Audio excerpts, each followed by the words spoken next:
once again, we are back at the Mohawk Bark Gym. We're back in this beautiful facility for, once again, the Niagara Knights versus the Mohawk Mountaineers. My name is Harrison Myers. I'm again joined by Matt Jandrew, of course. Matt, how do we feel? What do we know so far? I have some information, but I want to hear from you first. What do you got for us? Well, this men's team also started their season off against Redeemer earlier in the week. They beat them by 36 points, a 117-81. Wow.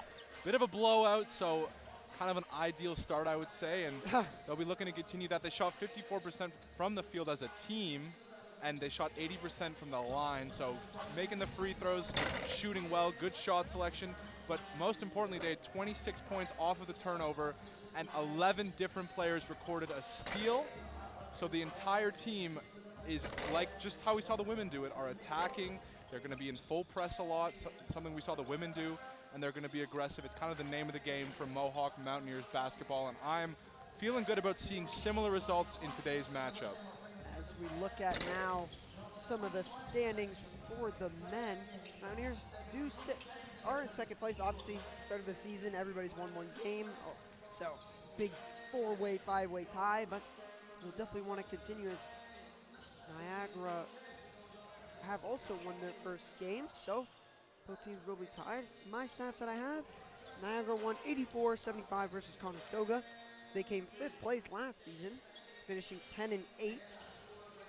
For the men, for the Mountaineers men, they were 17 and they won 17-81, just like you said, versus Redeemer. They finished 11-7, 4th place, so one spot ahead of the Knights. In both encounters last season, the Mountaineers won the first, lost the second. Looking at a 1-1 record, and we'll have to wait and see if that'll change with the first game of this season. A couple of players to watch out for on this Niagara squad. In Big Hay Difference had a big game against Conestoga.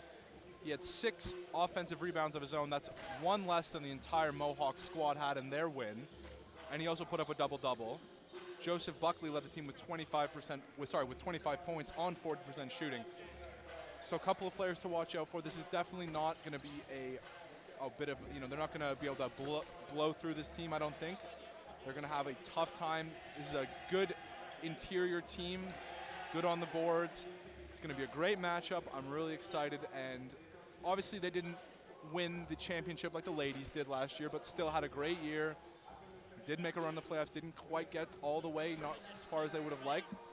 But we got another big crowd here cheering this squad on, and pretty soon we should have the national anthem and the intros. Yeah, for the Mohawk men, it was Marco Dozin with 25 points, 8 rebounds. Jerry Jr. Mercury with 22 points. Irison Chong with 14, and Elton Adams with 14 as well. So once again, the bench, very important for both of these Mohawk teams to come in, and everybody tallying on points as we will be having our player introductions very soon of each side starting lineup. Just as you said, Matt, a packed out house here. And Dawson, you said, had a great game last time. Last season, led the entire Mountaineer squad in points per game, rebounds, field goal percentage, and offensive rebounds. So clearly an impact player, someone to watch out for. It'll be number 17 in white for the Mountaineers. Keep a close eye on him, as I believe we are approaching the national anthem any second here. Yep, so we'll take a quick little break here while this anthem plays. We'll be back shortly. Little 1 minute, 2 minute break. We'll be back shortly.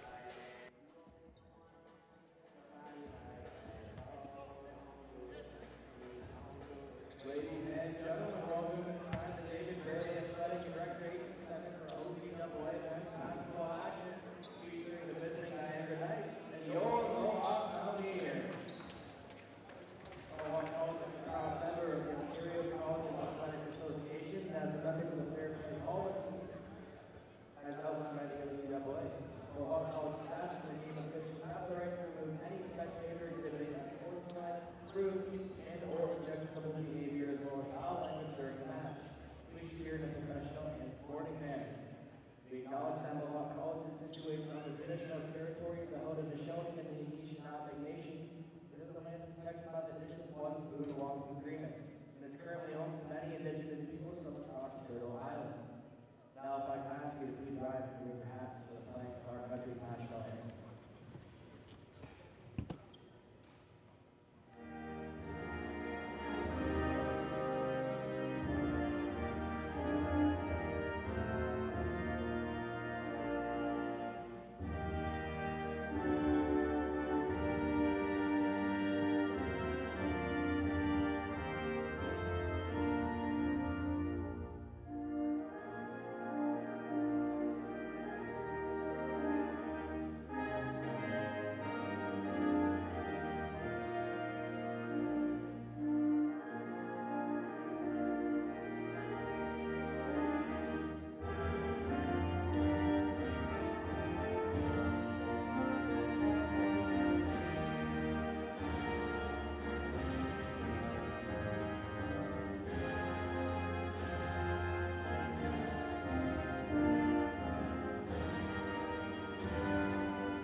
Welcome back, everyone. We are just about to get started into this one.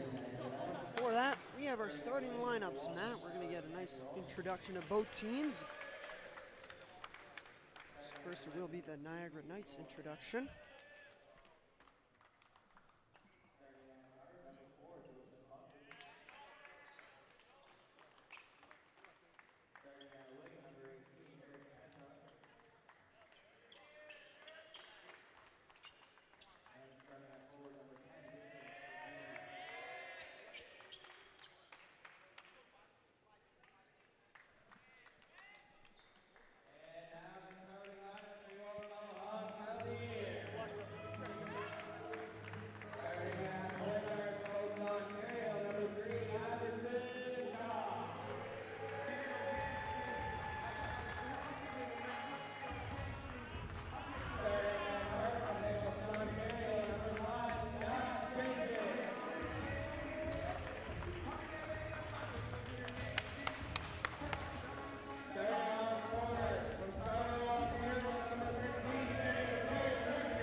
Great intro there for your men's team as they get set for their home opener. A lot of energy in the building, Harrison. Definitely a lot of energy. And fun fact for you, Iverson Chong goes to my gym. Good to hear he's keeping fit in the offseason. Would that be LA Fitness in Oakville? Yeah, it is. Keeping fit is one thing. I think just dominating everybody who plays is a better answer, but Not much chance in those pickup games for those poor unsuspecting LA Fitness goers, I would imagine. absolutely not, as we are about to get underway here with the tip-off. Hold as the clock gets set.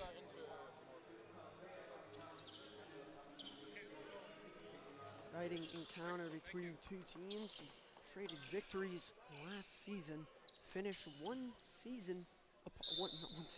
game apart from each other. Mountaineers with one more victory to Niagara's one more loss as we are underway. Samuel passes it across to Buckley.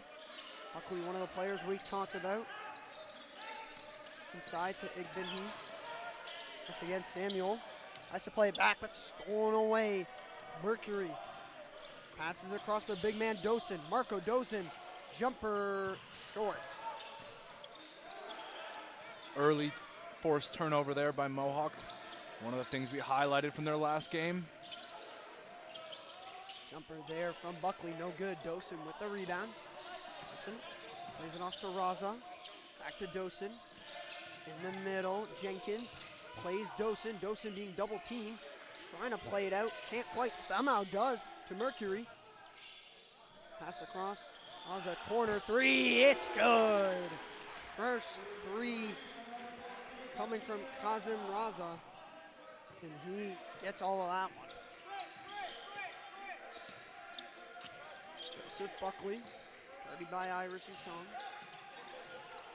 There's difference, the big difference maker. Almost was with that basket. Second opportunity, no good. Rebound corralled by Mercury. Mercury to Raza. Now Chong. Chong attacking. No foul called. Rebound. And now wide open three won't go this time from Marco Dosen. You can already see how the offense funnels through Dosen there. He's been fed the ball tons of times on these first few possessions. Buckley. Across. Driving is Samuel. Shot no good. Rebound Dosen as he battles there against Eric Tesser. Able to win it. Now Mercury. Nice move around Samuel. Tried to go for a spin. Doesn't pass out for three. Won't go from Jenkins. Rebound again. Mercury layup and foul. First foul called. Great attempt there. And he'll take those 2 free throws. Absolutely.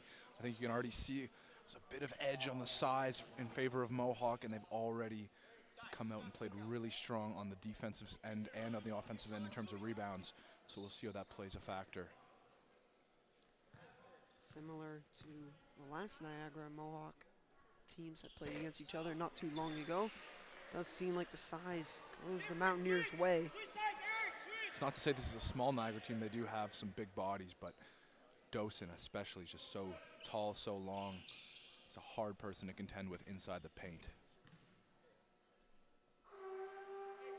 He definitely is, as even with the buzzer, free throw from Mercury is good to give the Mountaineers 4-0 lead to start off this one. Not in a full press, but Chong definitely stepping up and not giving any space to Buckley. Now it is Moore with it.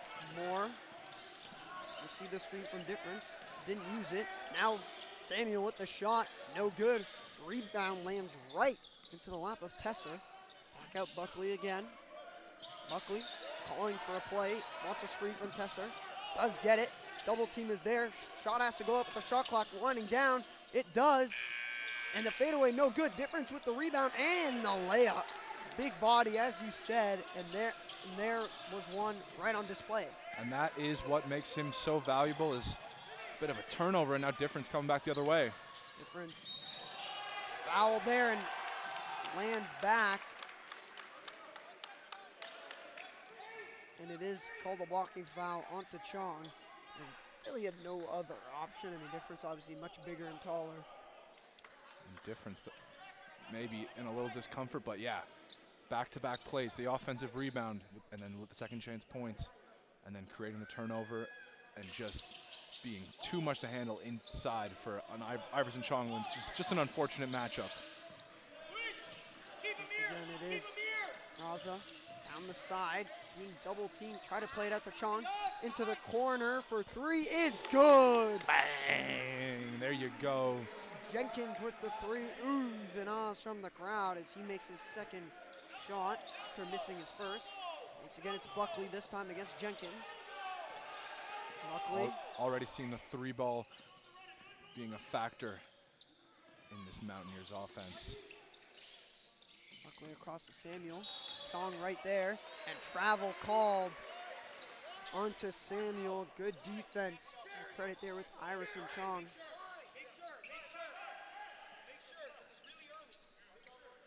It seems like the opposite of the women.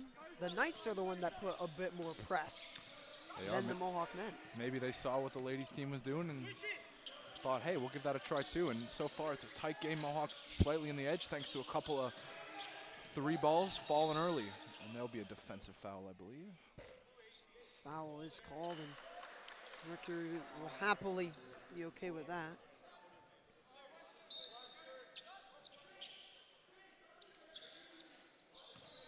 Inbound pass will be taken by Scott Jenkins, who just made that three. First three of the year, he was 0 for 3 against Redeemer, but got himself going from beyond the arc early. That'll definitely feel good as now Marco Dozin to Chong. Chong going inside, back to Dozin, who will lay it in. Nice little play there, and that'll be tough to contain that pick and roll, especially with how quick they both are. Bit of a Jamal Murray-Jokic kind of interior plays. Jenkins almost gets an interception there. Difference for three, won't go. Rebound Mercury. Mercury will bring it up, will pass it off to the guard Jenkins. Jenkins into the corner. Raza for three, off the front of the rim. Knights on the counterattack now. Not much of a transition in terms of speed, but they do transition nonetheless. Travel is called, this time on Isaiah Panam, and that looked pretty blatant. We'll have our first subs of the game. A whole unit basically subbing in here for this Mountaineers squad. It's Jalen Jackson. Elton Adam will both come in. Skylar Samuel comes off for the Knights, and for the Mountaineers it is Jenkins coming off, as well as Chong. And that one's stolen away by difference, but he does just step out of bounds of what would have been a surefire 2 points. And there's another fun fact for you. Dante Richards goes to my gym. Seems like we got the Oakville LA Fitness squad out there, but hey, they're killing it. I mean, that must be quite the intimidating gym to walk into, play pickup basketball at. That's why I don't play. I don't blame you. Mercury now with the cut inside and lays it in. A tough finish over difference. Now once again, it will be Caden Moore bringing up the ball for the Knights. Down 11-4. Game not out of hand yet, but you don't want to end up like the women's game where you're just, by the second or third quarter, it seems all but over. No, but this Mountaineers offense seems so fluid early on. Mid-range jumper from Buckley, no good. Rebound for Mercury. Mercury looking for a pass. Can't quite find it. Being double teamed a little bit. Outside now is Richards. Richard in the corner. Dosen puts it up. No good. Rebound taken by Panam. Buckley once again, this time being guarded by Aaron Jackson. Makes his pass down low to difference. Fouled. No and one, but he'll take the 2 free throws. I think this is going to be the matchup to watch on the interior. Difference and Dosen, both big difference makers, no pun intended. I'm sure we'll do that more than once this game, but as Dosen's coming out, we'll see who picks up difference on the inside, as both are leaders of their respective teams from a forward position. A little quiet in here for an opposing player's free throw, I'd say. A lot of respect, I guess, from the fans, as difference will make the first free throw. Bunch of substitutions being made for both teams, maybe a bit of a chess match between the two coaches. Difference will make his second as well. As the sub comes on, it is Noah Lee for the Knights, with Buckley coming off. And they are in a press. And Danielson came in, or excuse me, Danielson Stewart came in for Mohawk just before that during the free throws. Corner three there, way off rebound. And it is a offensive foul, I think, on the rebound there, called onto Isaiah Panam. I think he just got caught. A bit of an illegal block out there. I think his arm might have been caught in one of the Mountaineer players. Monte Richards will take the inbound pass. Will find Stewart. Stewart in the middle of Adam. Adam being guarded tightly. Can't make a move around. Does cut to the right. Bunch of players in his way. See which way this foul goes here. And it is called on the Knights for the blocking. I mean, again, to take a charge, your feet have to be planted almost immediately. If you're in any sort of movement, 99% of the time the referee will call it against you because you're moving. If you're planted, then you're good. It's probably the easiest thing to eyeball if you're a referee. It's a pretty cut and dry one. So this time it will be Elton Adam to inbound the ball. Does find Richards. Richards. Back there. All tipped away, but ends up right into Adam's hands. Adam trying to find someone. Does find the player. Couldn't play back to Adam, but that one out of play off the giveaway by JJ Ikaroda. Suffocating defense from Niagara there, just nowhere for the Mountaineers to find any space. A much more complete defensive effort so far in this game for both teams, as it is Lee. We'll play it off to Panam. Panam trying to dribble in against JJ, puts up the hook shot, won't go. Rebound for the Mountaineers. Richards pressing forward, finds Adam, back to Richards as they swing the ball across. Stewart finds Jackson. Jackson to Richards, open for three, won't go. Rebound for the Mountaineers, that is it. It is Stewart with it. He drives on Lee, layup, won't go. Another offensive rebound, and this time it will go from Ikaroda. Great, him kind of picking up that Dosen roll, and a good offensive rebound is difference now. Drawing all kinds of attention this quarter in the inside, but I think he's getting called for the offensive foul, which he's upset about. It was the elbow, Matt. I know from our angle with coaches and photographers in the way, it was the elbow that I saw that poked out that I think the referee took exception to. It will be Mountaineer ball. This difference is clearly not happy about the call, but it's going to happen. Now Richards will play it off to Adam. Adam leaves it to Jalen Jackson. To Richards, he plays it to Stewart. Stewart attacking, looking for something. Does able to play it out to Adam. Shot clock winding down. Adam has to find someone, does find Richards. Richards gonna have to put something up, and it is called a travel. It's the Mountaineer offense not looking bad. They just can't really find that open look so far. Oh, the points really dried up on both sides. Very stellar defensive half. Not a lot of turnovers, just a lot of really tightly contested basketball, and no one's really been able to find the opposing side's weakness. Lee finds Skylar Samuel. Samuel looking, plays it for three, and wow, that's an oddity. Don't see that one too much, but a perfectly placed shot in a way, just not in the way he wanted. Olmez there, missed that three. Jackson now plays it down low to JJ. JJ tries to play it back to Jackson, but couldn't quite collect it. Skylar Samuel finds Lee. Lee attacking Richards. Plays it back out once again to Olmez. Olmez back to Lee, and that is 100% a travel as he did not dribble it. Had a good view of that one. Pretty blatant. Coming back on is Iverson Chong for Monte Richards. The Mountaineers off the inbound. Chong does find Adam. Pass across to Stewart. Chong with it again. Chong wants a screen from Marco Dosen. Plays it across. Down low Dosen, wide open, short jumper, no good. Short. Nicely set up play, just not able to find a basket on the end of it. Olmez finds Lee. Lee almost lost the ball. Plays it back to Olmez. Samuel has his arms up, wanting it. Still will not get it. Olmez trying to do it all himself. Passes it down into the corner. Lee outside for the open three. No good. Coming from Panam. Rebound Mountaineers. Jackson with a nice move. Outside to Chong, long three, won't go. Rebound again, this time for Skylar Samuel. Samuel driving, still driving. Goes for the layup, foul and one. Big make there coming from the Knights. Samuel will also get a trip to the line with that.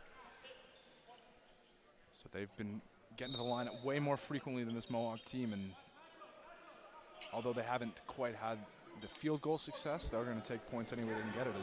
It's been a very, very tough half to get anything to go in. Really, any team, I mean, other than those 2 points, it's been just deadlocked. And you got to give credit to the defense. That's what it's been. It hasn't been a dominant, you know, everybody's missing shots as Chong in a one-on-one goes all the way around and makes the layup. Travels wanted to be called from the Knights bench and didn't look close, but did seem like 2 steps, maybe a gather step. Maybe a bit of a gray area, but call went in favor of Mohawk as Chong gets their first points in quite a while.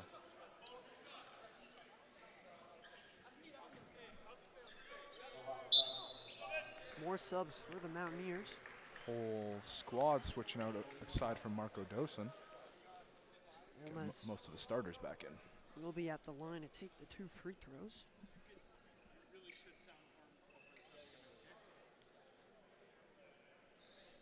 So now we await these free throws. Again, so far for the Mountaineers, good start. Tried up a little bit near the end of that first half for both teams, to be fair, but you got to be careful because if Olma's making that first free throw, you're now looking at a 6-point game into a 5-point game, with both of those going in, with 33 seconds to go in this first quarter. I'm not sure what more either side could do to get their offense going. They're going to have to wait, and I think one side is just going to wear the other one down, and we will start to see gaps created as fatigue sets in. But right now, both teams very fresh and playing very, very tight defense. Time ticking as Adam surely going to have to put one up. Can as it bounces off his leg. Another turnover for the Mountaineers. Just really a missed dribble there. As with 10.9 to go, the Knights will look to get another point to reduce this lead. As driving down the lane, layup is good. Tough floater finish. And the clock will run out to a now 3-point Mountaineer lead. And I see immediately head coach Jamie Girolamato not happy about that first quarter, at least the end of it. No, I think Niagara was really able to step their foot on the gas a little bit more. I think, frankly, Mohawk's fortunate to come out still up 3 points because while they came out so hot, such good tempo, it really slowed down, and we'll probably see some highlights from that half. But overall, I think the turnovers started to kill them at the end. Unforced turnovers in a way. It wasn't like they were getting steals on the part of Niagara. It was just balls being not handled well, not taking care of it. And as we learned from our women's game, not taking care of the basketball is pretty much going to shoot you in the foot every single time. Yep, basically. I mean, you know, it's obviously unfortunate. Good defense is being played from both teams. Just some dribbling mistakes. However, it's only the first quarter. Long game to play.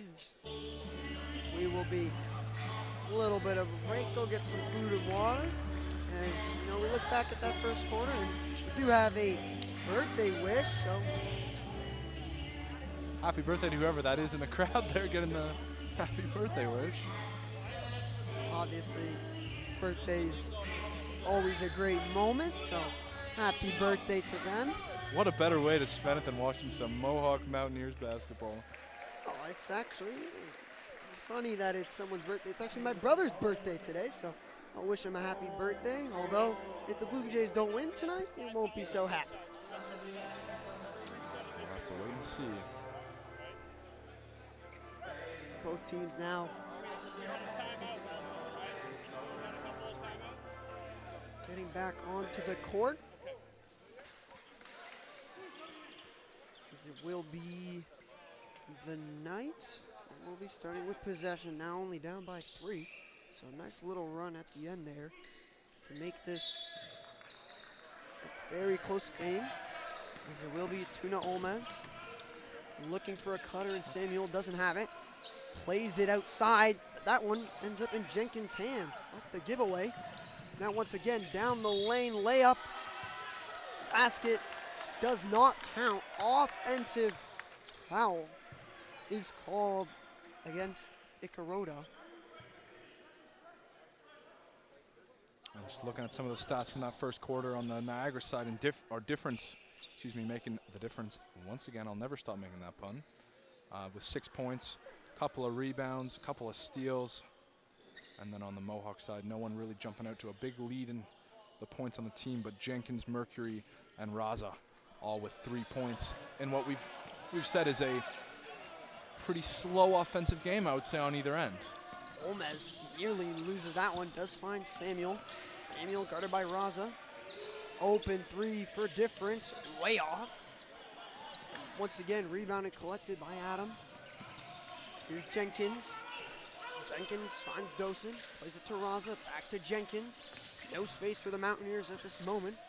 Jenkins, outside down the wing to Adam, plays it down low, and that little floater hook shot from Dosen is good. Good to see him getting back in the scoring column. It's been quite a bit of time since we've seen a Mountaineers bucket. Samuel now trying to make a move around Adam, can't quite. Will pass it off to Buckley. Buckley now guarded by Dosen, bit of a mismatch. That one laid up is good from Skylar Samuel. It's now still a 3-point lead for the Mountaineers. Adam pushing, finds Dosen.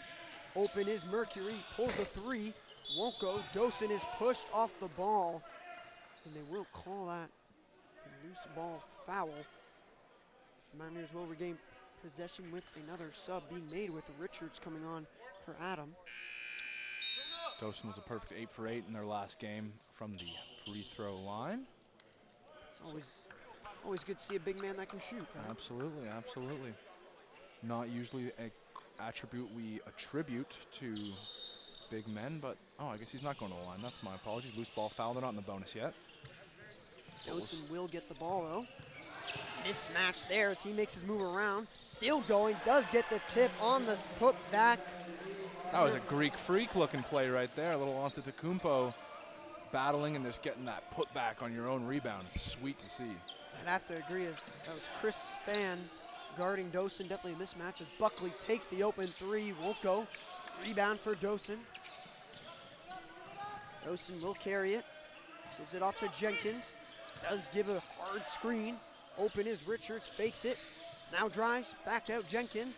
Plays it across to Mercury. Mercury attacking layup is called a offensive foul. It's Knights ball. Hard to kind of tell what exactly initiated the contact, but I guess the defender had his feet set well before. Now bringing up the ball is Caden Moore. Leaves it for Buckley. Buckley looking for Skylar Samuel. Still thinking about passing it to him. Doesn't. Hands it off to Moore. Moore takes the long pull-up three. Won't go. Richards and Dosen go up for it, but obviously Dosen much bigger will take it. Jenkins looking, finds Dante Richards. Richards finds Raza, quickly down low to Dosen, who was wide open, now isn't, gets fouled. He will take the 2 free throws.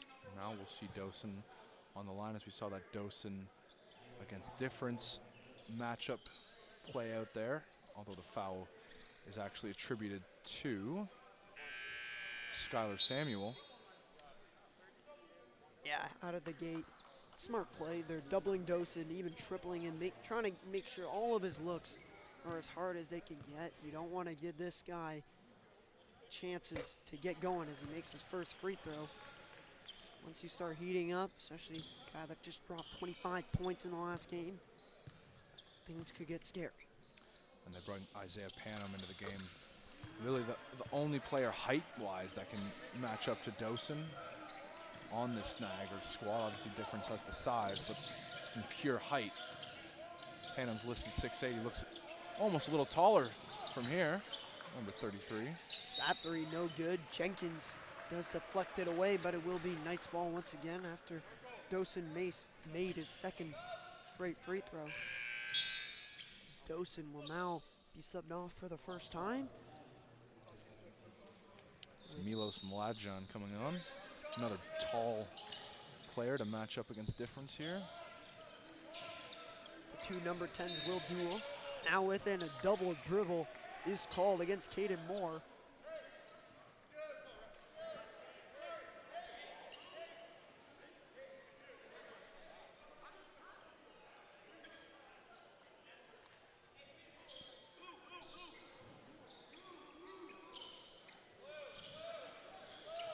Off a bit of confusion, Jenkins will inbound to Raza. Plays it to Richards. Richards, alley-oop, blocked away. Maybe a goaltend, no call. Looked a bit like a goaltend, but I guess didn't hit the rim, so you won't qualify it. But I don't know if it qualifies as a block either. Kind of a gray area there. If it's missed, it's getting missed anyway. As the Mountaineers, I guess after that, they will still get the ball back. Don't quite know why, but maybe a foul. After all that is will be inbounded by Scott Jenkins.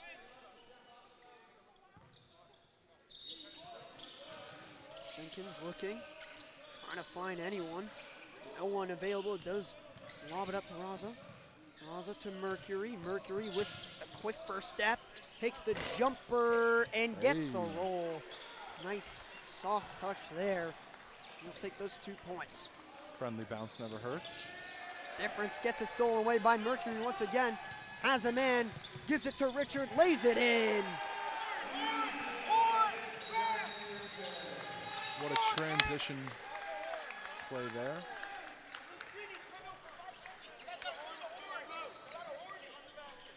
Timeout is called. Unhappy head coach of the Knights was calling for timeout, but there is a delay in the horn, so unnecessary yelling. But timeout is called. The Mountaineers do go on that run after stalemate on the offensive end for both teams, and a bit of back and forth at the start of that quarter. The Mountaineers able to pull through, now have a 9-point lead.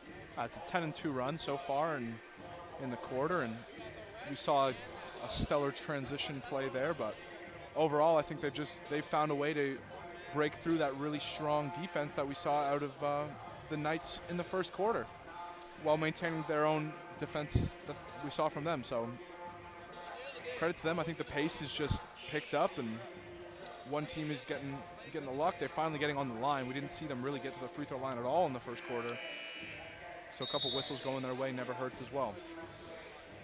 Both teams talking it over with their respective coaches. It is a 25-14 game. Mountaineers up by 11. First timeout called by either team, called by the Knights.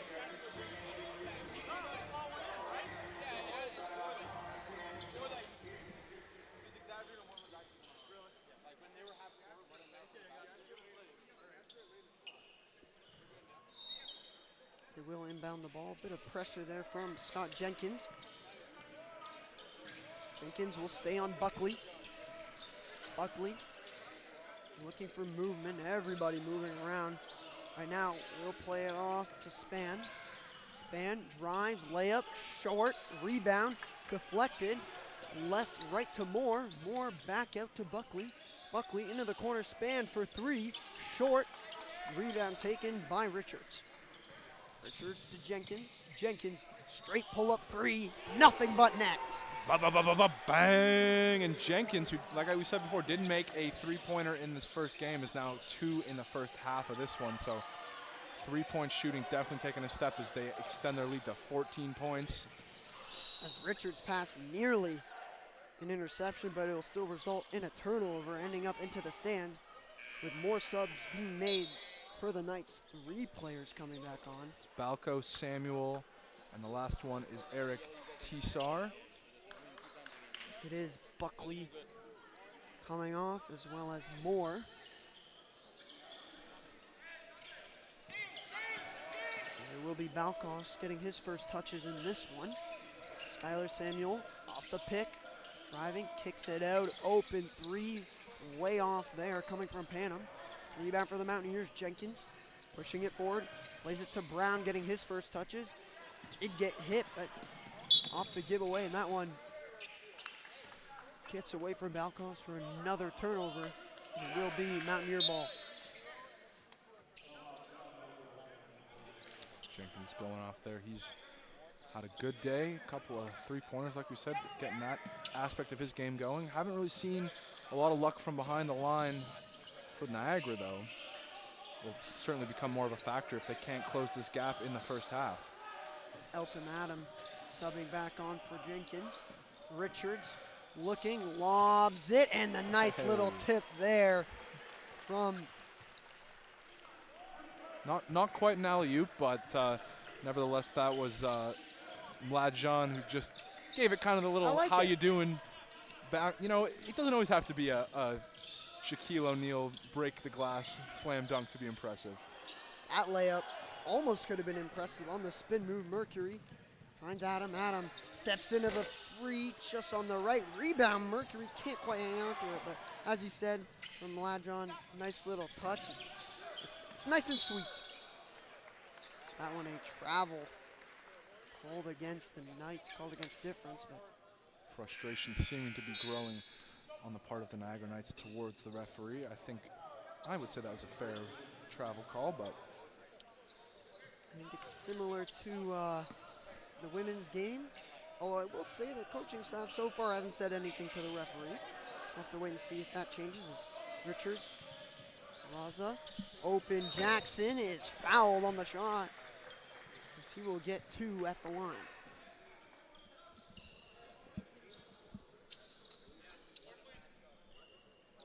so Niagara still sitting on just 2 points in the quarter. You have to think there'll be, if it continues this way till the end of the half, some sort of adjustment in the break. But credit to this Mohawk defense, not giving up any easy shots, forcing everything to the outside because you know they have the upper hand in terms of size, which almost always leads to the upper hand in the paint. Jackson misses his first free throw with Bound and Laku checking in the game for the Knights as they continue to make substitutions. And to your point, Matt, about the Knights not only having 2 points in this quarter, maybe coaching staff's trying to change anything as they made a bunch of substitutions so far. Trying to find any reason, but that one given away. Jackson plays it back to Raza. He's fouled and one. And things go from bad to worse, unfortunately, for this Niagara team. As that was number 20, Carter Brown, who came into the game and instantly gave it away. And Raza's going to get that and one, like you said. So we're going to need a timeout here. They're going to have to collect themselves and find a way to respond to what's trending towards a similar outcome to the ladies' game. Yep. Timeout called once again by the Knights in response. I mean, that was just a plain giveaway. And Jackson, missed the first free throw, probably looking at a bit of redemption. Finds Raza, gets the and one. And again, it's literally almost identical to the ladies' game. Maybe closer and less offense, but the Mountaineers, were just get ahead and then don't look back. Yeah, I wouldn't say this game's quite so as lopsided in the interior as we saw in the women's game. Certainly they have this team on the Niagara side has a presence inside the key, but I think the difference is just the execution is just a little bit too perfect on the end of Mohawk. I mean, they haven't left too many points out there. Their three-point shooting's been pretty good. When they got to I don't think they've missed, maybe they've missed one free throw so far, so efficient basketball and really, really strong defense is a really good recipe against the Niagara team that's just struggling to find their footing in this one at this point.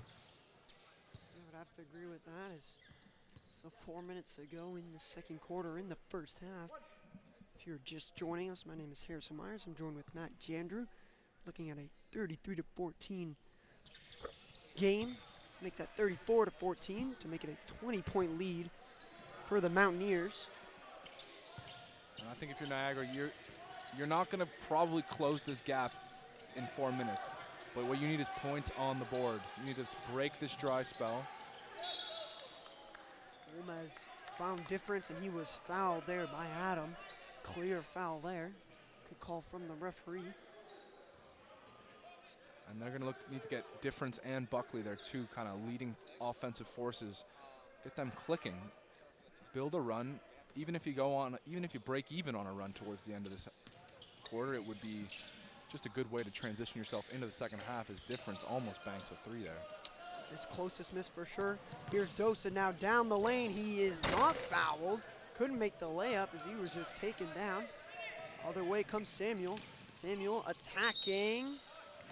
And it's called a blocking foul, but great defense as the charge. And the Mountaineers will take back possession. Just another example of how difficult it's been for this Niagara team to come by any points. They get a Marco Dosen pretty much out of the play. They're coming down the court with guaranteed numbers. And Mohawk finds a way to draw a foul and execute yet another perfect defensive possession. Richards now with it again. Finds Jenkins, who just checked back into the game. Jenkins back to Richards. Jackson wanting it. Doesn't pass it in. Passes it to Dosen. Foul and one. Back to back and 1 point for the Mountaineers, as this time it's Dosen.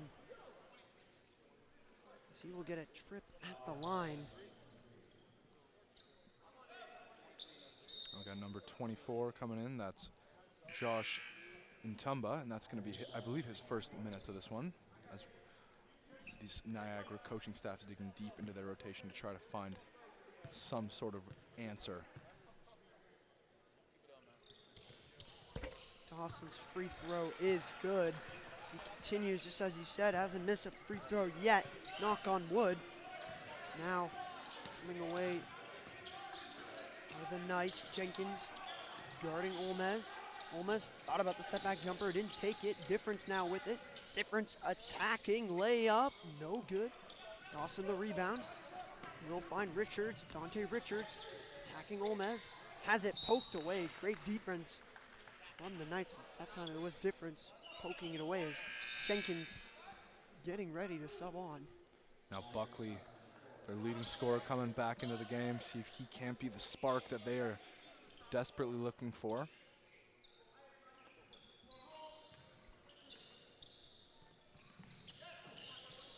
Jenkins now with it.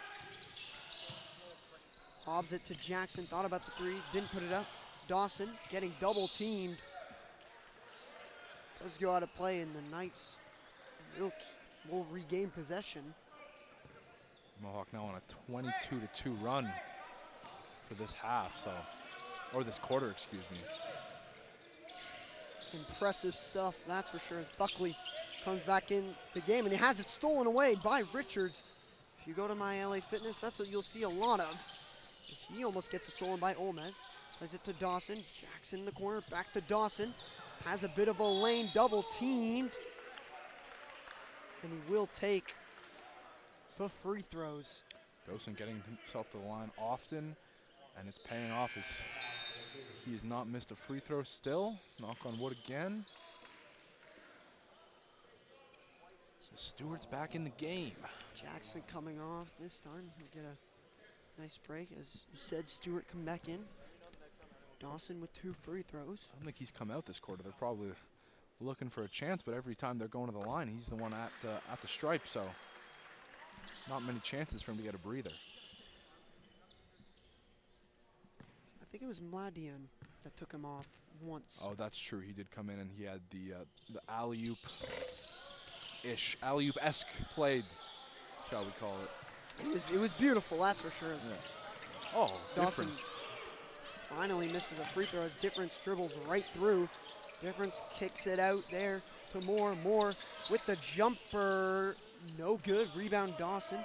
Getting triple teamed even on the defensive end. You can't really blame Niagara for that. Difference looked like he went down in a lot of discomfort. Got up stumbling. And yeah, I think he's going to have to come off here. Marco Dawson will get his breather. And then he got a doink in the eye, I think, there from a broom. So an unfortunate series of events for a Difference here. That was our boss, clearly showing why he works for Mohawk and not any other school. I'm sure there was no intent there. No, genuinely not. But yeah, I think genuine mistake there. Play resumes, nearing the end of the first half of the second quarter. Driving is Buckley. Buckley outside to Moore. Another tough contested jumper won't go. Rebound though, at layup, no good. Jenkins can't corral it. Out of play. There goes Ntumba. The Mountaineers will regain possession. And yet another empty possession if you're Niagara, and that just has to be building this mountain of frustration as you've only been able to score 2 points, and now you're looking at a 24-point gap. It's not a recipe for a happy coaching staff and a happy roster. I mean, this is dominance. They haven't scored. They haven't scored in probably since, what, the start of the quarter? I mean, that's unbelievable in the test to the Mountaineer defense. As Jenkins plays it out to Stewart. Stewart to Raza. Jenkins in the corner, dribbling, trying to find someone, but it's just out of the hands of Ikaroda as Lee inside. Layup is good as finally this Mountaineer run comes to an end. And a timeout is called.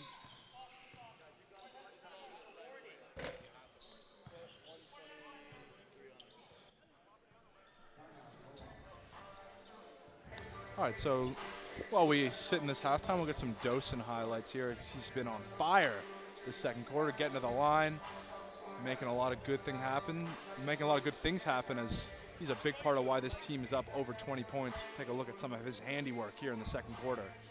And nice pass there from Schoen. I'm sure he's not, but he looks like he's bored. I mean, it's just another day in the office. I mean, and that in the post, that is Dosen's office. You can see not really anyone who can match him there. And on the defensive glass, or the offensive glass rather, he's dominant. He's certainly been the all-star, I would say, the difference maker, among others. I mean, the whole squad defensively, it's a team defensive effort. But Dosen, I think, has been the #1 man, just as we saw him do against Redeemer in the last game.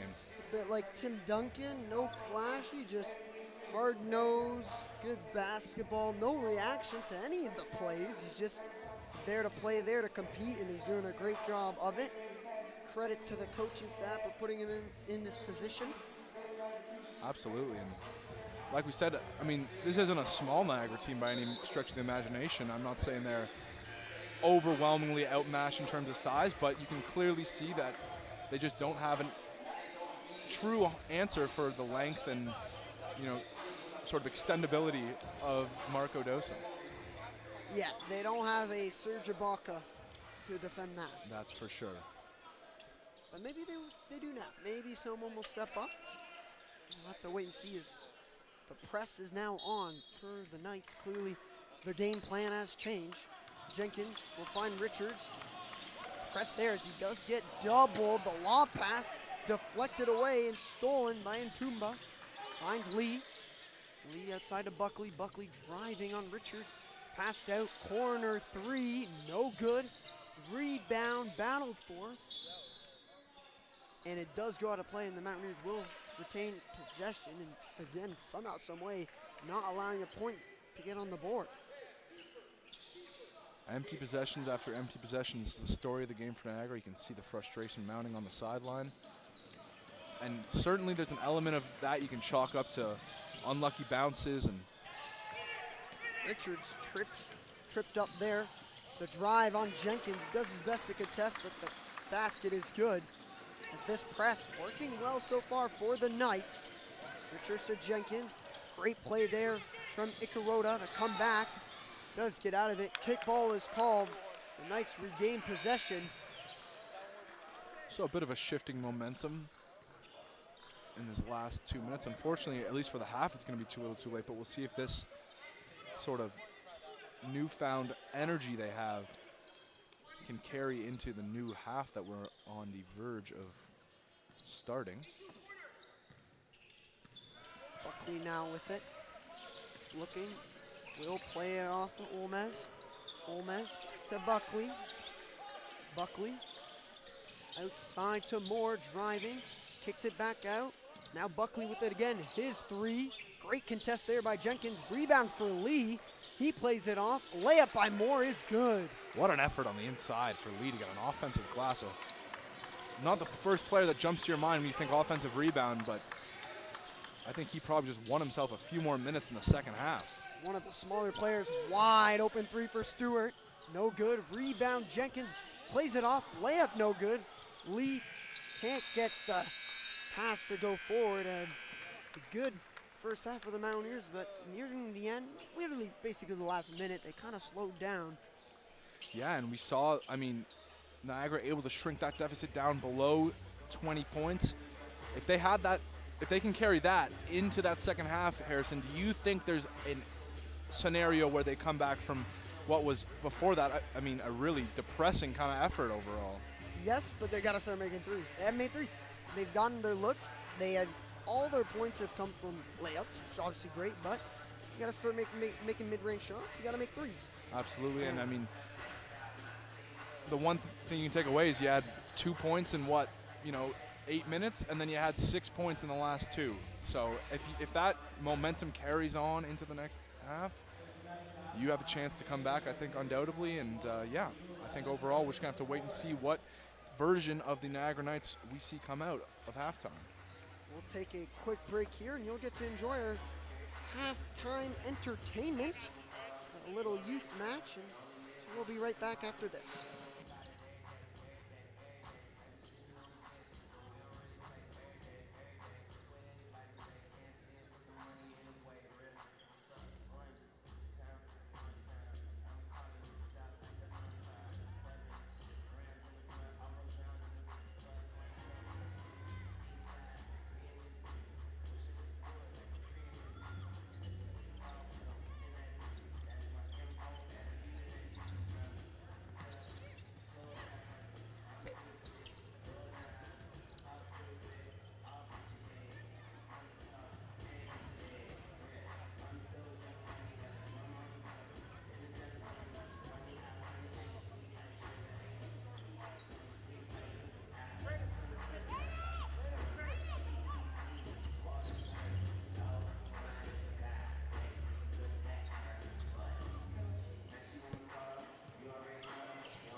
welcome Ashley back this time.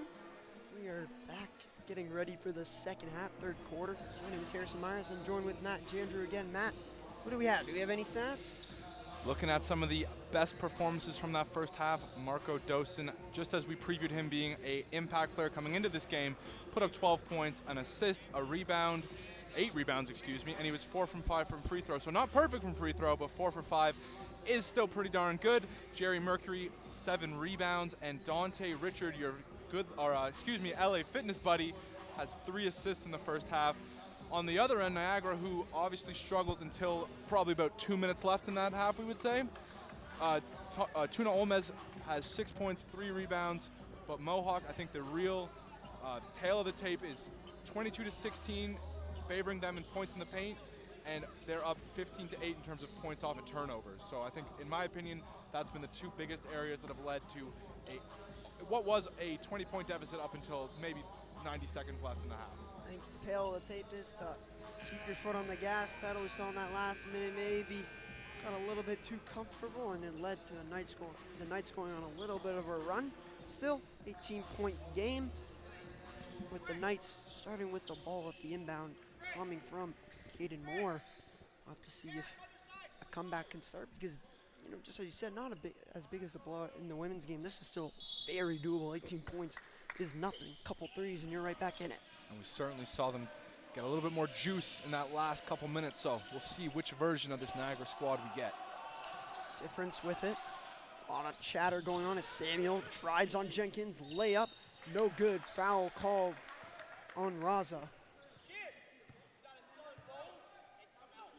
Back into the game is Iverson Chong. Hadn't been on for a while, since the first quarter. Definitely giving him a lot of rest, but he was also one of those players that was all over the place, and you can tell him and Dosen have a real good chemistry, especially playing off of the pick and roll. First free throw from Samuel is good. Second one, no good. Dosen nearly runs into Jerry Mercury. Now Chong with it, plays it off. 3 from Jenkins is good. There Nothing you go. but net. How you like that one? Jenkins with his 3rd 3 of the game. Starting off good, starting off exactly the same way they started off in the first half, actually. That's probably what they needed. You know, they hadn't gotten a couple points in about a minute, maybe 2 minutes, so to get a big 3 there, you'll feel good about that. It's now a turnover there. Difference. Really thought that Dosen had tipped that one away, but fortunately, the referee does not agree with him as Chong will bring it up. Iverson Chong looking, finds Jenkins. Definitely not going to be leaving him open anytime soon. As a buzzer goes off, so we're going to have to reset play.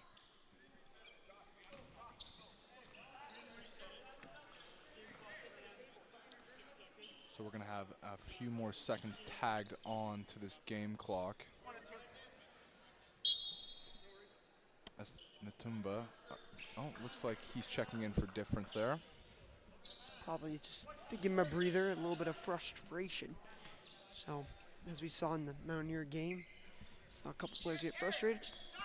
Take a breather, recollect yourself, and then you'll be allowed back on. That one lobbed up to Dosen, but given away. Now, the Knights will get a chance, but great defense from Jenkins. Couldn't force a turnover, but good pressure.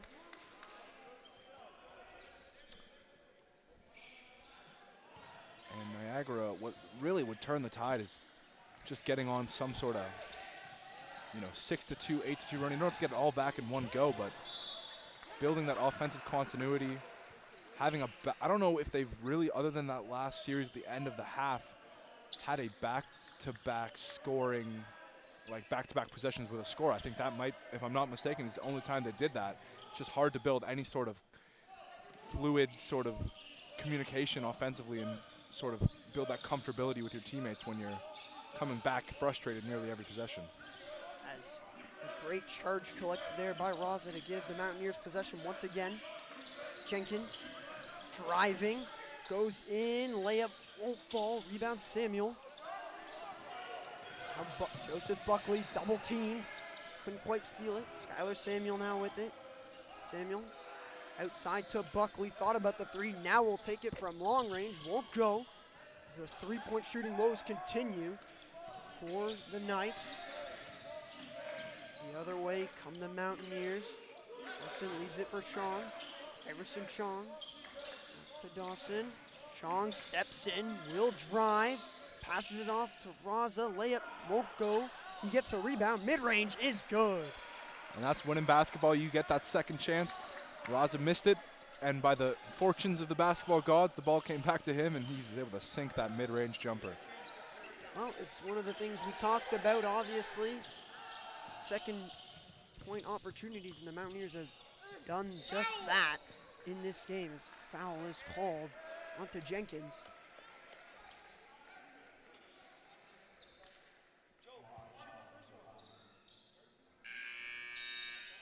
Get another look at that one. As Raza had the nice second chance effort there.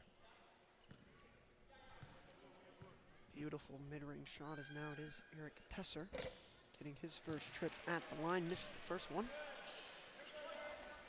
Subs will be on for the Knights.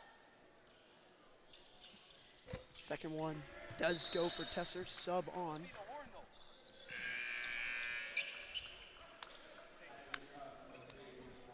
Now subs, like you said, being made.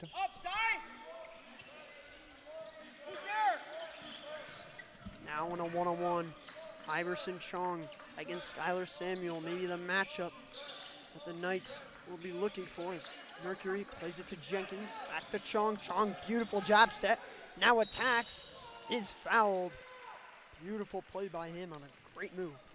I mean, we could see kind of perfectly almost the same point of view that Chong had. There was a lane about as wide as you could possibly imagine, and then at least three Niagara players clattered him on the way in, so no doubt there's enough contact to warrant a foul there. It must be nice having that acceleration. I can't relate. No, me neither. But there's a reason we're commentating and not playing, so there you go. There you go. Very, very impressive from Iverson Chong. Makes that first one.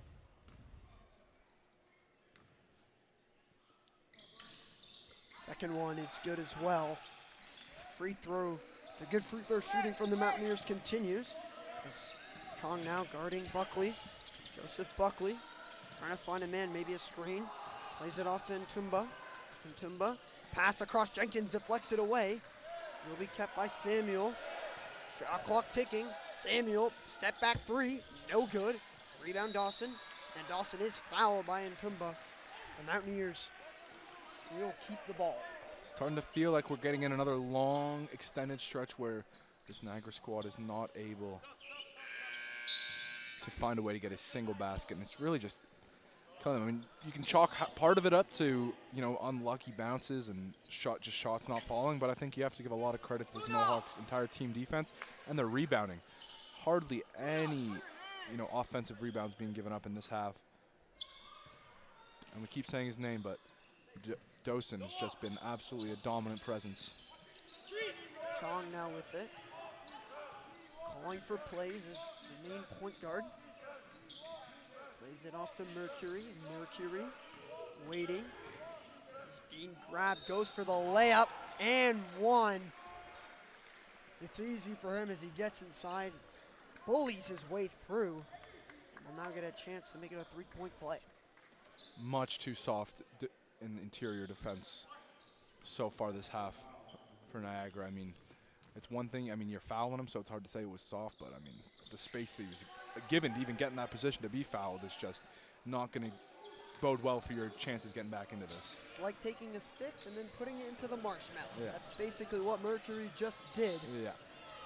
Now the Knights will look to get back into their run that they had at the end of that second quarter as the layup is up, no good, coming from Span.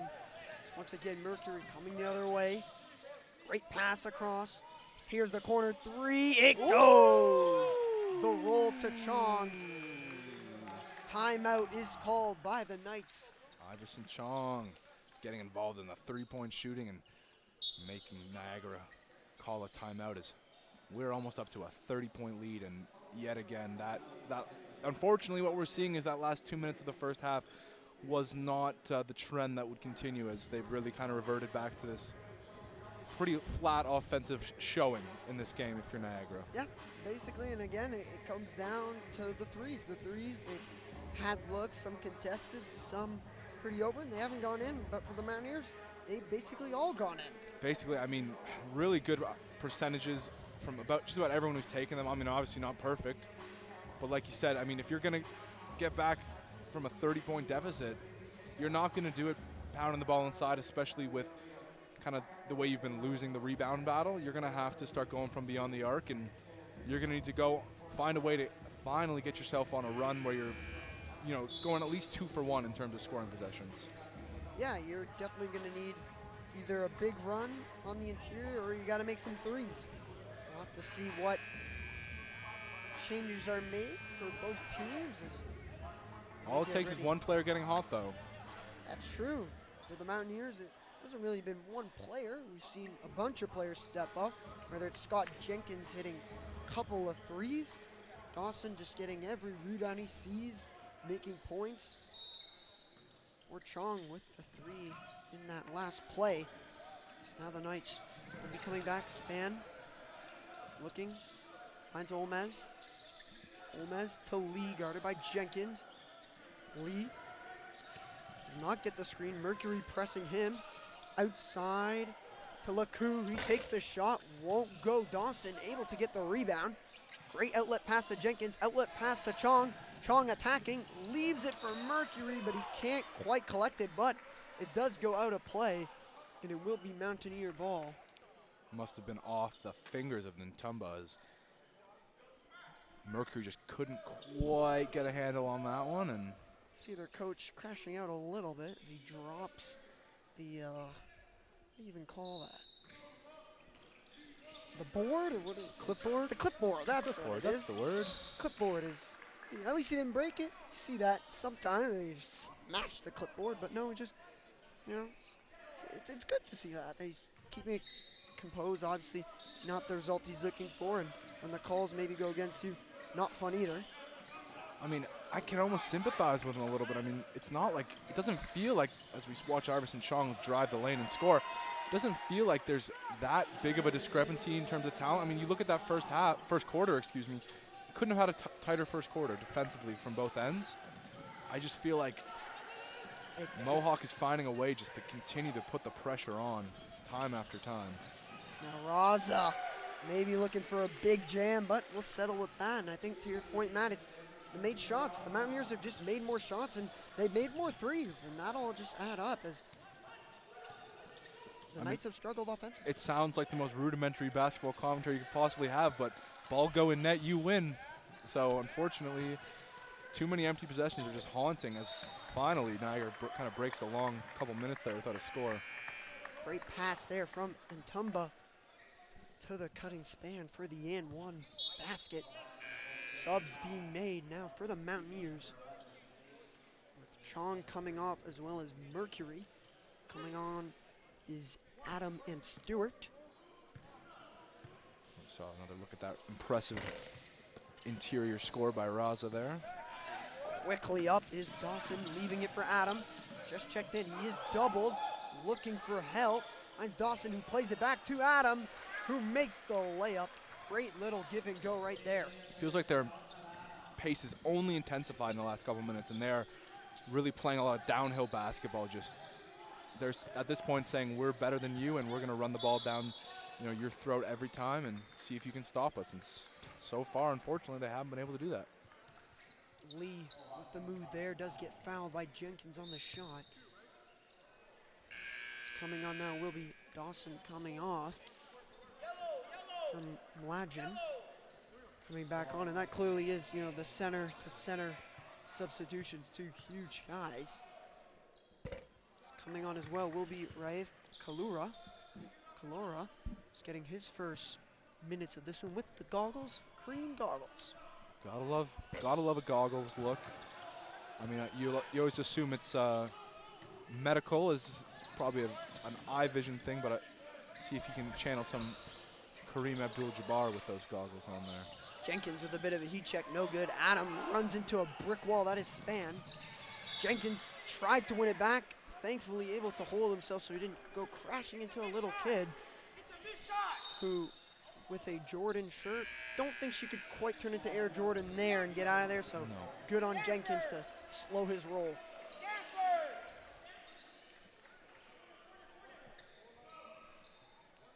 Once again, be Knights ball. Looking for any inbound, does find Panam.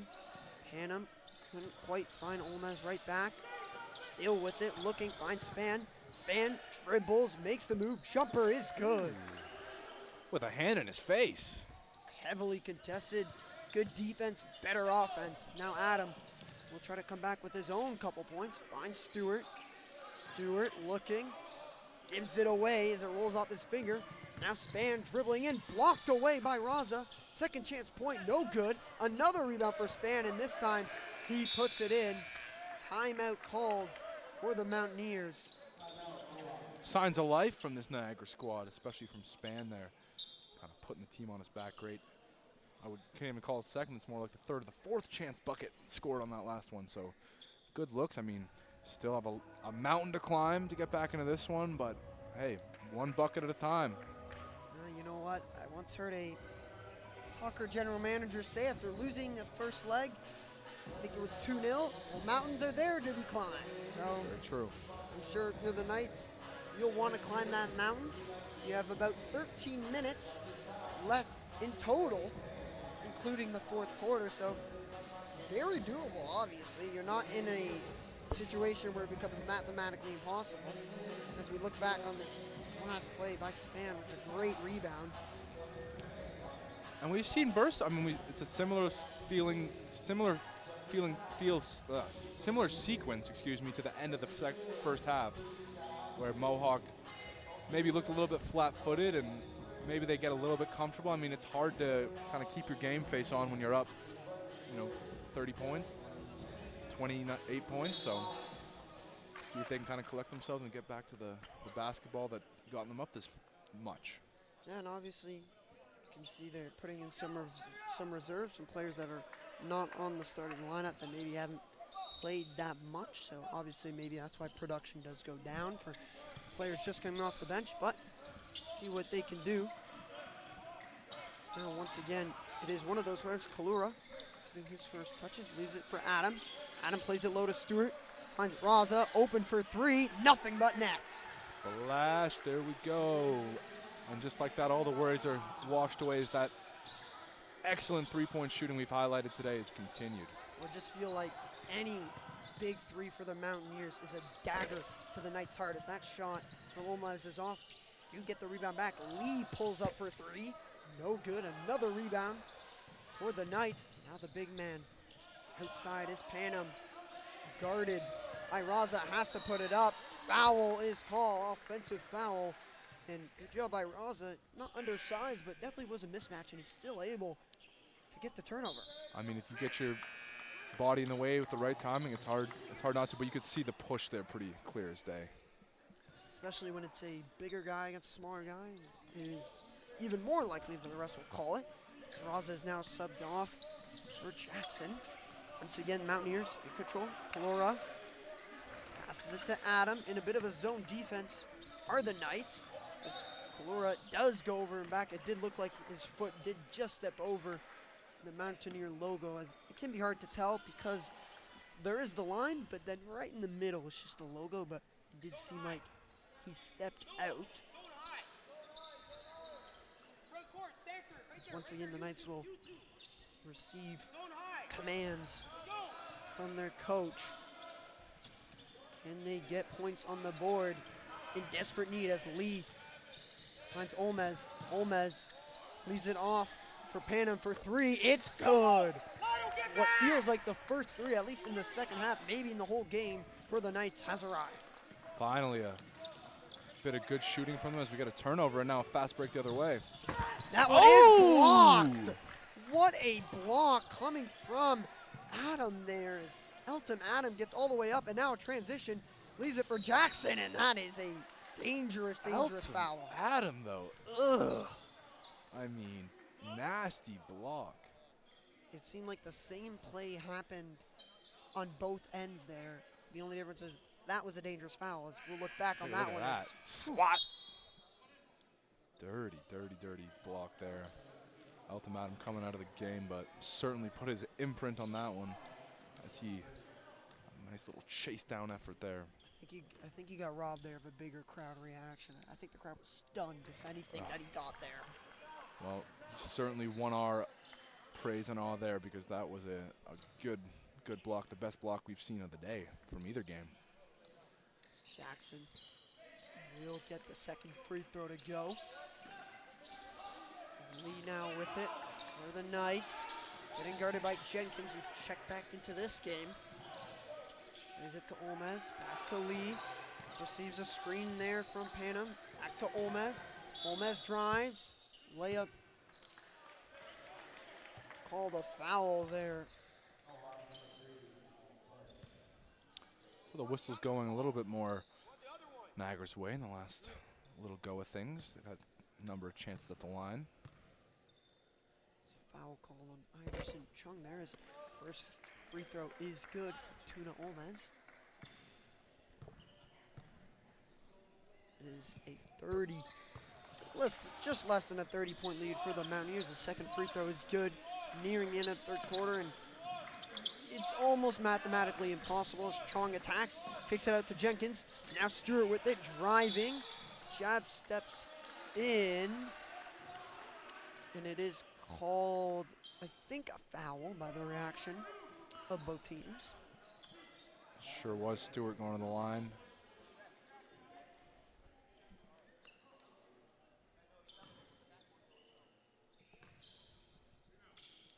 Chong getting some words of wisdom.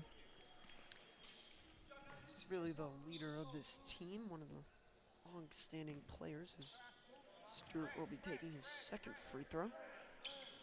And he'll make it nice and easily. And that lead will start with a 3 again. Olmez against Chong. Chong staying in front of him as much as he can. Now Span with it. Plays it to Olmez. Olmez trying to attack past Chong. Can't quite. Finds an open Laku there, and foul is called, and he will get 2 free throws off the nice move. Both teams at the rate the fouls are being committed now are going to have to start thinking about the bonus as we get a minute and 20-ish seconds away from the fourth quarter. Gotta say, with all the physicality we've seen in other sports, no real bickering between these two teams. No, obviously I'm sure it's competitive and they're not the best of friends, but there's no, trash talk, no clear injuries, and it's just good basketball. Yeah, I mean, you're going to get your average kind of complaints in terms of disagreeing with certain calls, but you're right. No one's.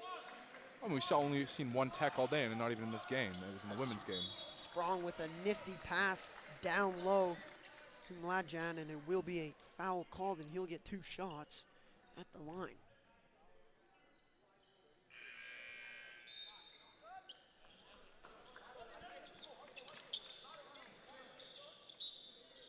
More subs being made for both teams. It is only Stewart coming off for the Mountaineers in favor of Paul Omofoma. I don't know if we've seen him today yet. No, he's getting his first minutes in this one. His first free throw is off.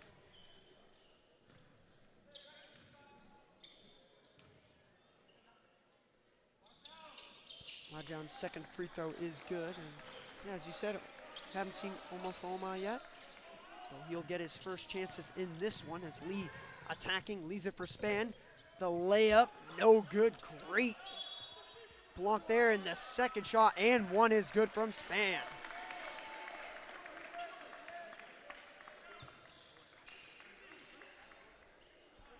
Span's had an outstanding quarter, I would say. He has, and obviously head coach Jamie Girolamo is not going to let up when a mistake is made by any of his players. Clearly wants perfection. Obviously not possible, but that's what you strive for, as the layup is good there from Olmez. And now Chong down in what appears to be considerable discomfort. We'll hope it's not necessary to take him out.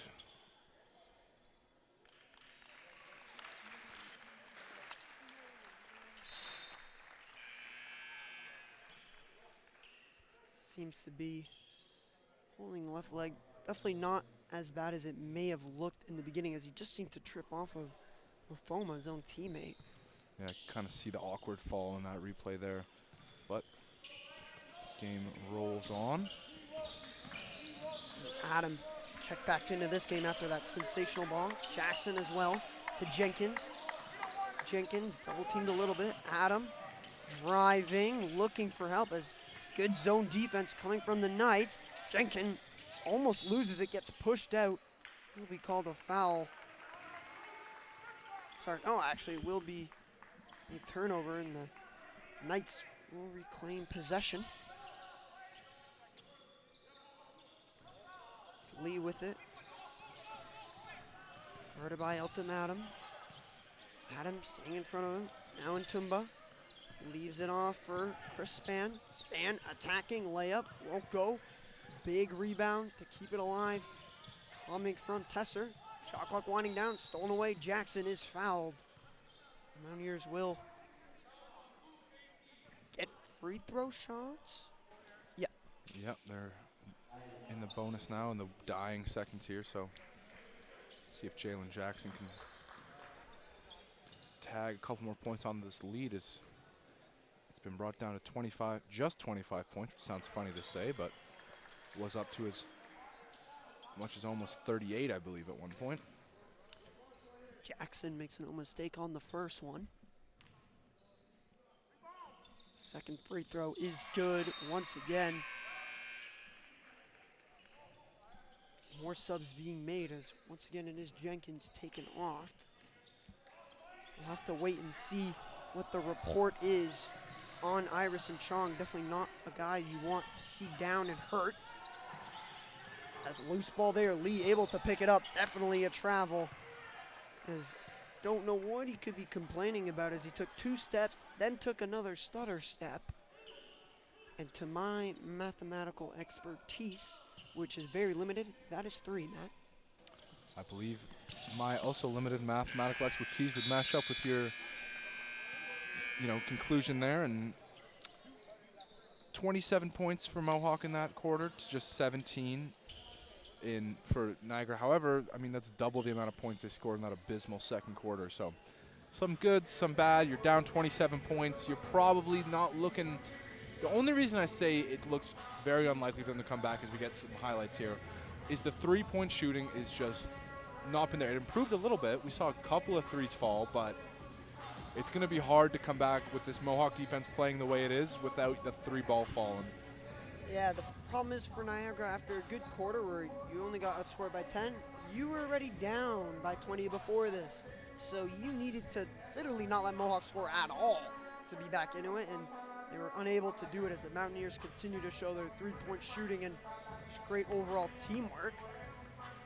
But definitely a good bounce back for the Knights and more positives to carry on. We'll be getting ready for the 4th and final quarter of this game and of this little series between the Mohawk Mountaineers and the Niagara Knights. Yeah, looking at the 3-point stats, these are a little ugly. You're looking at 6 of 17 from Mohawk, which is 35.3. Can't get much more average, I would say, generally speaking, than that. Maybe even a little above average, but 1 of 18 from behind the arc for Niagara. That comes to 5, barely above 5% total. So that's not going to be a remedy for a big 4th quarter comeback, but you never know. Things could change. But as it lies, that's not looking good. Jeez, that just made me feel a bit sick. Hearing 1 of 18, because from the warm-ups, you probably could tell that both teams could shoot us. Great little inbound play from Adam to find Kazim Raza, who makes the easy open layup. As Lee with it once again, attacking Adam, trying to find opening, kicks back out. Now it is Bone. Bone, fadeaway jumper, short. Rebound Raza. Lays it ahead to Adam. He'll settle back. Raza across to Jenkins. They're not leaving him open after his three-pointers that he made, in a nifty pass down low to Adam for the easy 2 points. And this Mohawk Mountaineers coaching staff deciding to go with 4 of their 5 starters, and only probably not 5 out of 5 because Iverson Chong did go down with an apparent injury, but clearly they're not just going to sit on a 29-point lead as we see another empty possession. But this team not going to be satisfied to, maybe let Niagara creep back into this game with a couple of good runs. They're going to want to keep their foot on the gas pedal. Yeah, forgetting about miracles. This game probably academic if the Mountaineers are able to keep their pressure, and just along with the 3-pointers, it's really created by this great ball movement that they've had. Credit the coaching staff and obviously the players for executing to their absolute best abilities, which have been on display. As it will be Knights ball in the inbound. Olmez looking, doesn't have a man, lobs it over, kept alive by the Knights, and over and back is called. Fisher Jackson getting his first touches in this game, does give it up. And to the credit of this team's ball movement, you got 6 different players recording an assist, at least 1 assist, and multiple players with over 3 assists in the game. So a lot of great movement, and no one really having a dominant, I would say, scoring game, but you've got, almost the entire rotation putting up at least a bucket in this one. That 3-pointer coming from Carter Bone, nowhere near. And honestly, you can't really fault him when you have Marco Dosen contesting your shot. That's pretty scary. It's a big man to have a hand in your face, and like you said, it certainly doesn't make it any easier. Probably looks like 3 arms in your face instead of just 1. As inbound play in, Rosen play it back to Jenkins. Jenkins calling for plays. Wanting to see movement as he's being guarded toughly by Balkos. Adam back to Jenkins. Puts it low to Mercury. Wide open Dosen, and it doesn't get any easier than that. Bing, bang, boom. I mean, that's kind of what their bread and butter appears to be, especially with this quasi-starting lineup out here. It's just too easy for them at times. Span for 3, no good. Rebound Mercury, does get it tipped away, but Lotto Laku could not keep it alive, and the Mountaineers making more subs.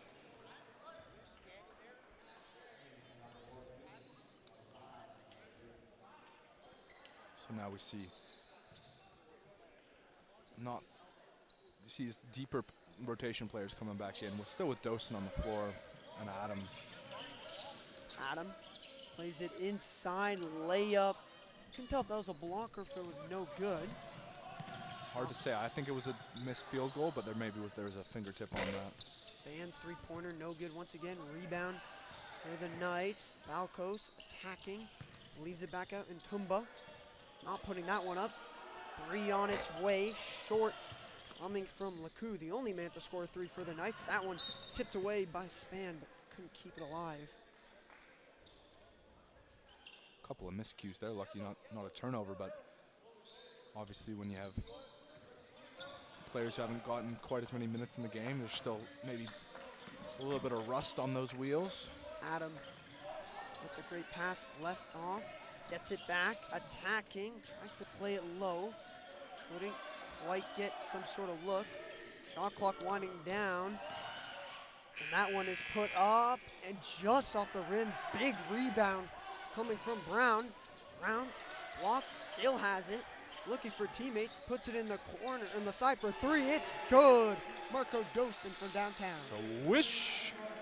And Dosen just adding to his impressive stat line even more. And, credit Brown there for fighting for 2 offensive rebounds just to even make that play happen. Impressive nonetheless, especially for a guy who hasn't played as much. To come off the bench and show some energy and be ready to play immediately is a good sign for him and the coaching staff that they can trust him. His foul is called theirs. The Knights will get a chance at the line.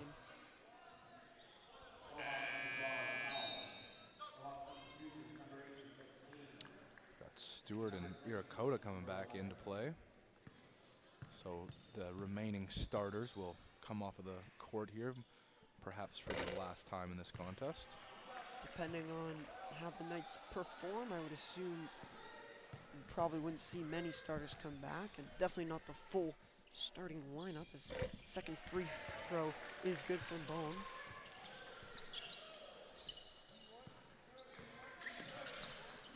Once again, the Mountaineers getting back with the ball. Nielsen Stewart just checked in. Plays it low to Omofoma. Tries to make his move, does make his move, but the jump hook, no good.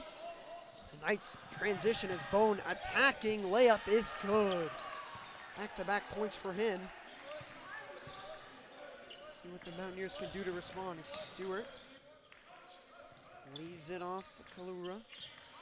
Kalura gives it across to Brown. His pass just too high and given away. Now the Knights come right back again. It's Bone with another layup. And now he is making his mark on this game and bringing it back down below 30-point deficit. Probably too late in this one, but the Mountaineers will definitely not want to just let the Knights get point after point. As another one is given away. Attack continues. The layup is good and one. Great finish coming from Balcos. So yeah, I mean, obviously, like we said, most of the starters out of this game they're getting a stern talking to. You love to see that from the coach. I mean, you're still up 20, you know, what is it, 28 points or whatever you're up at this time. But I think it's frustration because these are guys that haven't played as much, so they haven't contributed to the lead. Not that they played bad, and you know, he's probably upset that they're slacking off because they probably know they're up, and he wants them obviously not just going crazy runs, but to make it competitive and keep scoring points. As Brown's mid-range is good. He is 1 for 1 from the field with that. And an apparent injury for the Knights as it seems to be Lakou favoring a leg. Have a look at the replay here. It might have just been a bit of an awkward collision. Didn't really see his fall there, but he'll come out. And haven't seen difference come back after he also seemed to go down with some kind of apparent injury. It's tough for those bigger guys. Anytime you come down, it's a lot of weight, a lot of force on those limbs. On those limbs, on those ankles, knees. Once again, the Knights will try to come back and respond after that beautiful jump shot by Brown. It is Bone attacking. No lane there. Great defense from the Mountaineers to hold them off.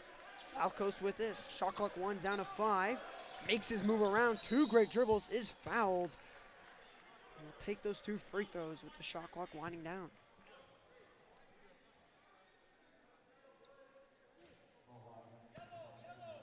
Mohawk getting into a little bit of foul trouble here. Still with half a quarter to go. First free throw by some sort of magic. Does not end up as I thought for sure that would roll in. And the juju just does not seem to be very good for Niagara tonight as their unfortunate luck continues. Just as you say that, Matt, the second free throw also rolls out of the rim. Down low, Brown thought about the 3, doesn't take it. Step back mid-range jumper, doesn't take it either. And 3 seconds in the key is called. Haven't seen that one called yet. Very rare, but good call by the referee. And more subs will be made finally by the Mountaineers. We'll see some familiar faces coming back in. Jalen Jackson and Lad John coming back into the game. The Knights not making their sub other than the injury sub made onto Lakou. Switch again, Balcos plays it off to Panam. Panam looking, leaves it for Span. Takes the jumper and makes the jumper. He's made a few of those in the second half. You'll be happy with that as Brown plays it to Jackson. Jackson leaves it off. Now the Mountaineers will look to create whatever they can. Jackson with it again. Plays it down low to Omofoma. Back to Brown. Brown's mid-range, short. Jackson couldn't quite collect the rebound. Now transition chance for the Knights. And he attacks Brown. Gets another foul. Is Balcos. He's done a good job of getting as many as he can. Why not? I mean, if the three ball's not falling, the only other option to maybe get this game a little bit closer is get the Mountaineers in foul trouble and, you know, drive into the paint every single time down the floor. I think it'd be a little bit too late for that, but down 16, not completely Make that impossible. 20. Make that 26. 26. Yeah. Sorry. So 16 would be a bit of a Nice. different story. again, the math skills are not there, But they've shrinking it. They've shrunk it down. I mean, it was 30. it was even more than that. I think even at the beginning of this quarter, they were down almost 35. So, to your point, they're making, you know, an impact, regardless of whether it leads to a win or not. It's a moral victory not to, you know, let this game get up to a 40, 50 crazy mega blowout kind of deficit. Or Span. Surely positives to take from this is another layup from Span is good. And even though they're up by 24, from the body language of the head coach of the Mountaineers, of Jiro Lametto, he is not happy with the second unit, as the layup is good. Coming from Malajan, and a steal by Brown. And now another chance for the Mountaineers. Layup, no good. Couldn't quite get on the end of that one. Yeah, Brown just caught him sleeping there. Always a good sign is that one reaching in, foul called.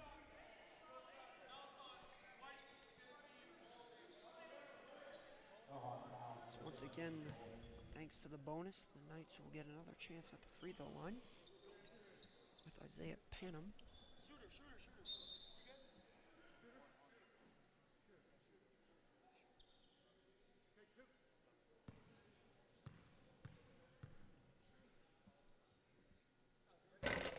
First free throw just wouldn't roll.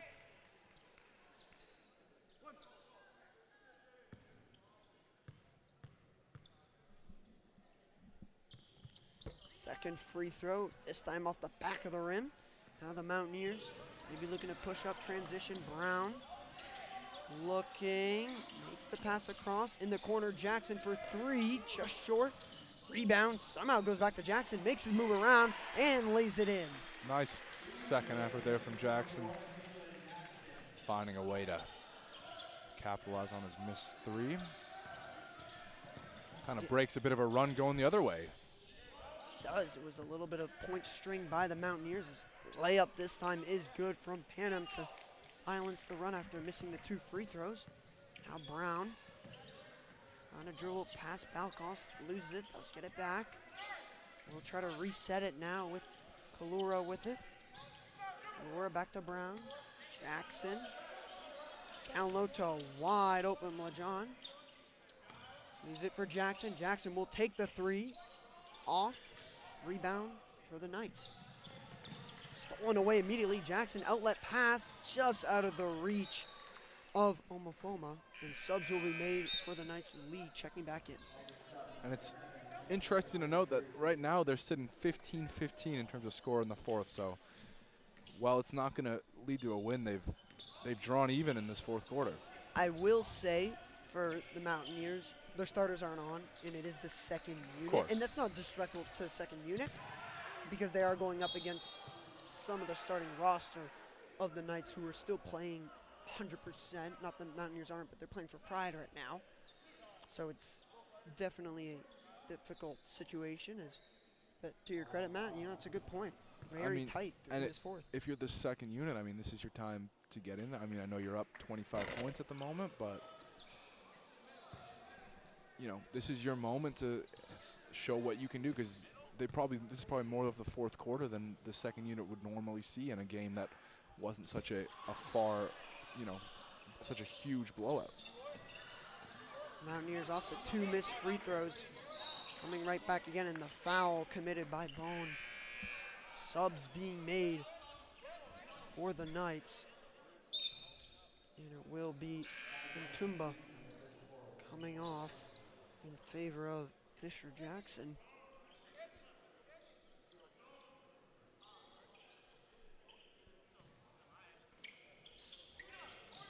Brown will look to inbound. We'll find Rafe Kalura.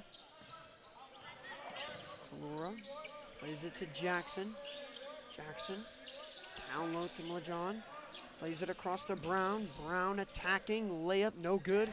Rebound by Mlajon. That one goes out of play off his hands, and it will be Knights ball once again. So I think it's a pretty safe bet with 1 minute and 38 seconds left in the game to say that Mohawk is going to sweep their season opening extravaganza here in terms of both the men's and the women's getting a win as Brown generates a turnover and then trips.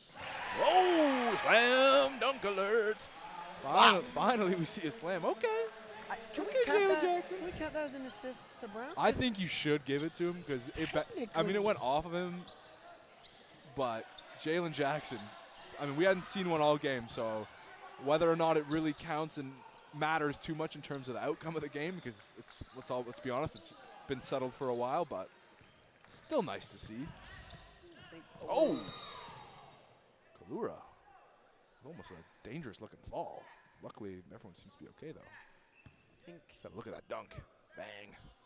I think that was to wake up the crowd, because I think the crowd obviously knows it's over, but Jackson with the slam, to say the least. So now free throws on its way, made by Balcos. Yeah, to your credit, Matt, this game all about academic, but with the recent developments in the NBA, I'm not going to bet on anything that I've seen. I guess you should never speak too soon, but I think it's fair to say that we're looking at a great opening series for both Mohawk teams, and I think they've really shown that this is a program that is kind of a benchmark for other schools. See where you're at, because so far for both teams, it's 2 up, 2 down. They've had, double-digit wins. Is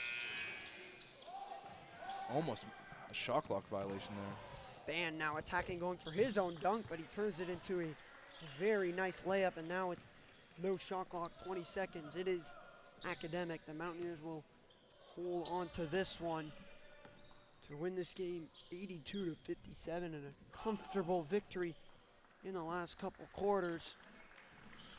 Handshakes will be made, clapping from both teams. This one is over.